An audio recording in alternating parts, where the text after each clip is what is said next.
হলুদ থিমের এই সুন্দর কেকটি একটি কাস্টমাইজ কেক ছিল ভ্যানিলা ফ্লেভারের।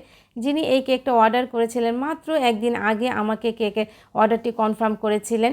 আমি সবসময় বলি যে আপনারা যারা কেকের অর্ডার দিবেন অবশ্যই আমাকে 4 থেকে 5 দিন আগে কনফার্ম করবেন, বিশেষ করে এই ধরনের সেমি ফন্ডেন্টের কাজগুলো, কারণ এই কাজগুলো করতে একটু সময় লাগে।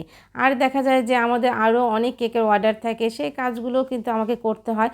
হঠাৎ করে যদি একটা কেকের অর্ডার দেওয়া হয় তখন মাঝখান দিয়ে কিন্তু আমার একটু ঝামেলায় পড়তে হয়।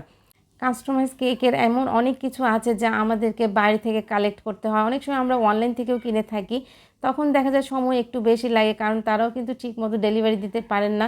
তার জন্য যখন আমার হাতে একটু সময় থাকবে তখন কিন্তু আমার অতটা টেনশন লাগবে না, ইজিলি সব কিছু সুন্দরভাবে হয়ে যাবে। যিনি এই কেকের অর্ডারটা করেছিলেন তিনি আমাকে একটা রেফারেন্স পিকচার দিয়েছিলেন। আমি সেই রেফারেন্স পিকচার অনুযায়ী কাজ করার চেষ্টা করেছি, তারপরেও আমি কিছুটা আমার মতো করে একটু চেঞ্জ করেছি।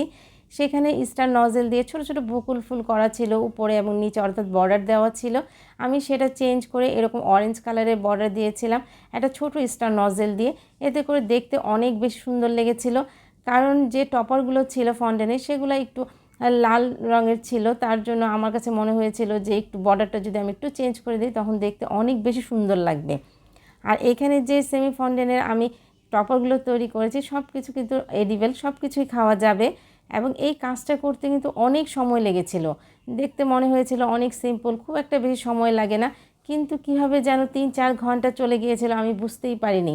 তবে এই কাজগুলো করার সময় কিন্তু খুব ভালো লাগে, কারণ সেই ছোটোবেলায় চলে যাওয়া যায়। মনে হচ্ছিল যে ছোটোবেলায় যে আমরা এরকম ছোট ছোট জিনিসপত্র মাটি দিয়ে তৈরি করতাম, এরকমই কিন্তু আমার কাজ করার সময় ফিল হয়েছিল। আপনার সাথে কথা বলতে বলতে আমি কেকের ডেকোরেশনটা প্রায় শেষ করে ফেলেছি। কেমন হলো অবশ্যই কমেন্টস করে জানাবেন। সবাই আমার এই পেজটাকে ফলো করবেন, লাইক দিয়ে আমার পাশে থাকবেন। আল্লাহ হাফেজ।